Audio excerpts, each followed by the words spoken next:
Hello दोस्तों, मैं हूं साची और स्वागत है आप सबका हमारे YouTube चैनल साची ट्रिकी क्लासेस में। आज मैं आप लोगों को डिजिट्स के प्लेस वैल्यू बताने वाली हूं और इनके ऑपोजिट डिजिट्स बताने वाली हूं और साथ ही उनके भी प्लेस वैल्यू बताने वाली हूं, वो भी बहुत ही इजी ट्रिक से। तो अगर आपको ये इजी तरीका जानना है तो वीडियो को लास्ट तक देखें, इसे स्किप बिल्कुल भी ना करें। अगर आपको मेरा वीडियो पसंद आता है तो इसे लाइक करें, सब्सक्राइब करें और बेल आइकन को ज़रूर प्रेस करें। चलिए हम अपना वीडियो स्टार्ट करते हैं। ए का प्लेस वैल्यू होता है 1, बी का होता है 2, सी का होता है 3, डी का होता है 4, ई का होता है 5। यहाँ तक याद करने में तो किसी को कोई दिक्कत नहीं होता है, लगभग यहाँ तक सभी आसानी से याद रख लेते हैं। दिक्कत हमें इसके बाद आती है, जो कि हम इसे ट्रिक से करेंगे। तो चलिए हम देखते हैं। f का प्लेस वैल्यू होता है 6। तो आइए दोस्तों, अब हम f को ही 6 बनाते हैं। अगर हम इसे यहाँ से ऐसे कर दें तो ये हमें कुछ 6 की तरह देखने को मिलता है। तो है ना ये हमारा आसान सा तरीका। अब हम जब भी f को देखेंगे तो हमें ये याद आ जाएगा कि f का प्लेस वैल्यू 6 होता है। g का प्लेस वैल्यू होता है 7। अगर हम g को ध्यान से देखें तो इसके डिजिट्स में ही इसका प्लेस वैल्यू छिपा हुआ है। यहाँ से अगर हम देखें तो ये 7 की तरह दिखाई देता है। h का प्लेस वैल्यू होता है 8। चलिए हम h को भी 8 बनाते हैं। अगर हम इसे यहाँ से ऐसे कर दे और यहाँ से ऐसे कर दे तो ये हमें कुछ 8 की तरह दिखाई पड़ता है। अब हम जब भी h को देखेंगे तो हमें याद रहेगा कि h का प्लेस वैल्यू 8 होता है। I का प्लेस वैल्यू होता है 9। अब हम इसे भी 9 बनाते हैं। अगर हम इसको यहाँ से ऐसे कर दे तो ये हमें कुछ 9 की तरह दिखाई देता है। J का प्लेस वैल्यू होता है 10। अगर हम J के बगल में एक 0 लगा दे तो ये हमें कुछ 10 की तरह दिखाई पड़ता है। K का प्लेस वैल्यू होता है 11। वैसे तो इसका कोई ट्रिक नहीं है, पर अगर हम चाहें तो इसे याद रखने के लिए एक 1 यहाँ पर लगा सकते हैं, जिससे कि ये 11 बन जाता है।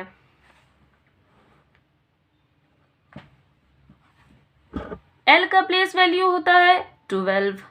L को हम लव से रिलेट करेंगे और जिसे लव हो जाता है उसके लिए क्या रात के 12 बजे और क्या दिन के 12 बजे सब बराबर होता है। यानी L का प्लेस वैल्यू हम ऐसे याद रखेंगे। अब कुछ डिजिट्स ऐसे होते हैं दोस्तों जिन्हें हम उन्हें पेयर में याद करते हैं, जैसे M और N, O और P, Q और R, S और T, U और V, X, Y, Z। अगर हम इन्हें पेयर में याद करें तो ये हमें जल्दी याद होते हैं।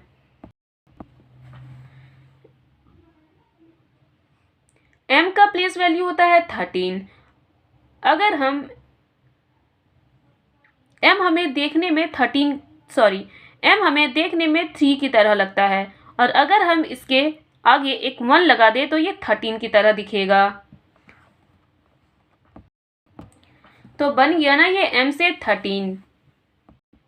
अब हम जब भी M को देखेंगे तो हमें याद रहेगा कि M का प्लेस वैल्यू होता है 13 और अगर हम M याद रखते हैं तो N हमें इसके साथ याद रखना पड़ेगा। इसकी कोई ट्रिक तो वैसे नहीं है। N का प्लेस वैल्यू होता है 14। O का प्लेस वैल्यू होता है 15। अगर हम O को देखते हैं तो ये हमें कुछ मिठाई की तरह दिखाई देता है, गोल गोल। तो अगर हम दुकान में मिठाई खाने जाते हैं या फिर उसे लेने जाते हैं तो वो हमें 15 रुपए का पड़ता है। तो O का प्लेस वैल्यू हो गया 15। अब अगर हम इसी मिठाई को प्लेट में मांगते हैं तो वो हमसे 1 रुपया एक्स्ट्रा लेता है। यानी P से हो गया प्लेट और प्लेट में मिठाई खाने से वो हो गई 16 रुपीज़ की। यानी O का प्लेस वैल्यू हो गया 15 और P का प्लेस वैल्यू हो गया 16। अब हम लेते हैं Q और R। Q को हम क्वीन से रिलेट करेंगे जिसकी उम्र है 17 साल और R को हम राजा से रिलेट करेंगे जिसकी उम्र है 18 साल। यानी ये हो गया क्वीन और ये हो गया राजा जिसकी उम्र है 17 और 18 साल।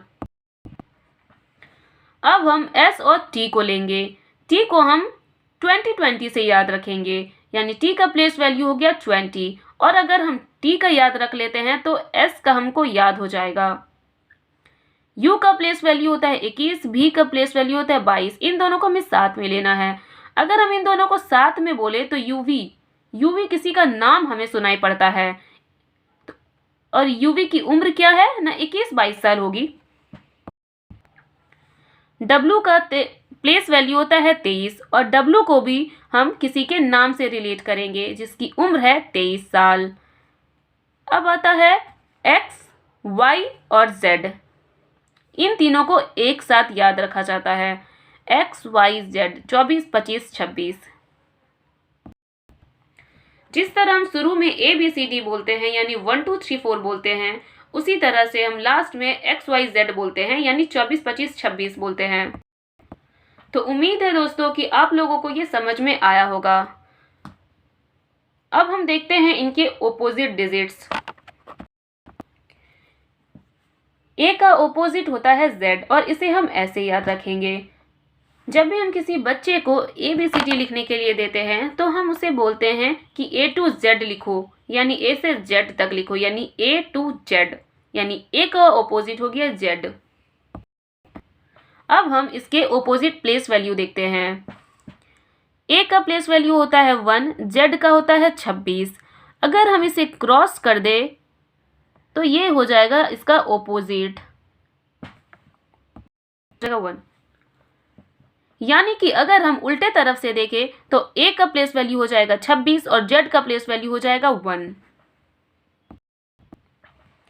B का ऑपोजिट वैल्यू होता है Y, और इसे हम ऐसे याद रखेंगे। जब भी हम किसी से अलग होते हैं तो उसे हम बोलते हैं बाय, यानी बाय बाय, BY बाय। अब हम इनके ऑपोजिट प्लेस वैल्यू देखते हैं। अगर हम इसे यहाँ से ऐसे मिला दे तो B का प्लेस वैल्यू हो जाएगा 25 और Y का हो जाएगा 2। यानी कि अगर हम इसे उल्टे तरफ से देखें तो B का वैल्यू 25 होगा और Y का वैल्यू हो जाएगा 2। C का ऑपोजिट होता है X, और अब हम इसके प्लेस वैल्यू देखते हैं, ऑपोजिट प्लेस वैल्यू देखते हैं। C का प्लेस वैल्यू होता है 3 और X का प्लेस वैल्यू होता है 24। अगर हम इसको ऐसे क्रॉस कर दे तो ये इसके ऑपोजिट प्लेस वैल्यू हो जाएंगे। यानी अगर हम उल्टे तरफ से देखते हैं तो C का प्लेस वैल्यू 24 होगा और X का 3 होगा। D का ऑपोजिट होता है W। आइए अब इनके ऑपोजिट प्लेस वैल्यू भी देखते हैं। D का ऑपोजिट होता है W। अब हम इनके ऑपोजिट प्लेस वैल्यू देखते हैं। D का प्लेस वैल्यू होता है 4 और W का प्लेस वैल्यू होता है 23। अगर हम इन्हें क्रॉस में करें तो D का प्लेस वैल्यू हो जाएगा 23 और W का हो जाएगा 4। यानी अगर हम इसे उल्टे तरफ से देखें तो D का प्लेस वैल्यू 23 होता है। E का प्लेस वैल्यू होता है V।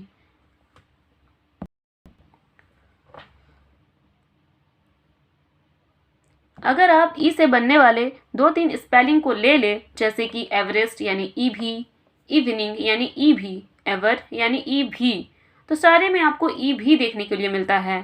तो ऐसे हम इसको याद रख सकते हैं कि E और V एक साथ होते हैं। E का प्लेस वैल्यू होता है 5, V का प्लेस वैल्यू होता है 22, और अगर हम इन्हें क्रॉस कर दें तो ये उल्टे हो जाएंगे। यानी कि अगर हम इन्हें उल्टे तरफ से देखेंगे तो E का प्लेस वैल्यू हो जाएगा 22 और V का प्लेस वैल्यू हो जाएगा 5। F का अपोजिट होता है U, और इसे हम फ्यू से याद रख सकते हैं, यानी FU, फ्यू। F का प्लेस वैल्यू होता है 6, U का प्लेस वैल्यू होता है 21। अगर हम इन्हें क्रॉस कर दें तो ये उल्टे हो जाएंगे, यानी F का प्लेस वैल्यू हो जाएगा 21 और U का प्लेस वैल्यू हो जाएगा 6। फिर आता है GT, यानी G का प्लेस वैल्यू होता है T, इसका ऑपोजिट वैल्यू होता है T, और इसे हम GT से याद रख सकते हैं, यानी GT रोड ले लें।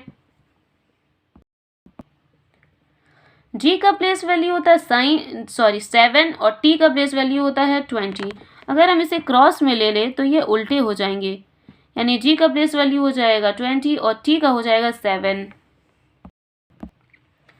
h का ओपोजिट होता है s और इसे हम हर्ष से याद रख सकते हैं, हर्ष यानी HS। h का प्लेस वैल्यू होता है 8 और s का प्लेस वैल्यू होता है 19। अगर हम इसे क्रॉस में करते हैं तो ये ओपोजिट हो जाएंगे, यानी h का प्लेस वैल्यू हो जाएगा ओपोजिट में 19 और s का 8।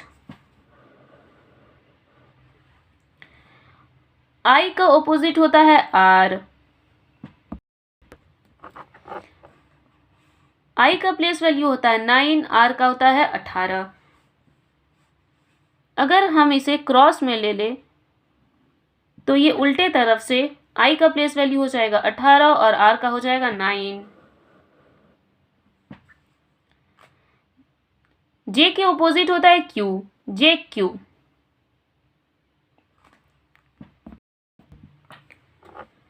J का ओपोजिट होता है Q, JQ, यानी कि जंगल क्वीन। J से जंगल, K से क्वीन, सॉरी Q से क्वीन। J का प्लेस वैल्यू होता है 10, Q का प्लेस वैल्यू होता है 17 और अगर इसे हम क्रॉस में करते हैं तो ये ओपोजिट हो जाएंगे, यानी J का ओपोजिट प्लेस वैल्यू हो जाएगा 17 और Q का हो जाएगा 10। K के ओपोजिट होता है P, यानी KP। KP को हम लोग KP मास्टर से याद रख सकते हैं। K का प्लेस वैल्यू होता है 11, P का होता है 16। अगर हम इसे क्रॉस में करते हैं तो उल्टे तरफ से K का प्लेस वैल्यू हो जाता है 16 और P का हो जाता है 11।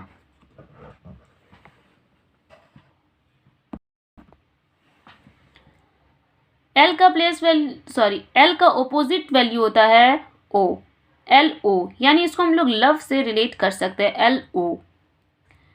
L का प्लेस वैल्यू होता है 12, O का 15। अगर हम इसे क्रॉस करते हैं तो ये उल्टे तरफ से L का प्लेस वैल्यू हो जाएगा 15 और O का हो जाएगा 12। MN, ये तो साथ में ही रहते हैं। M का प्लेस वैल्यू होता है 13 और N का 14। अगर हम इन्हें क्रॉस में करते हैं तो उल्टे तरफ से M का हो जाएगा 14 और N का हो जाएगा 13। तो उम्मीद है दोस्तों आप लोगों को मेरा ये वीडियो पसंद आया होगा। आज के लिए बस इतना ही, कल हम फिर मिलते हैं कुछ नए ट्रिक से।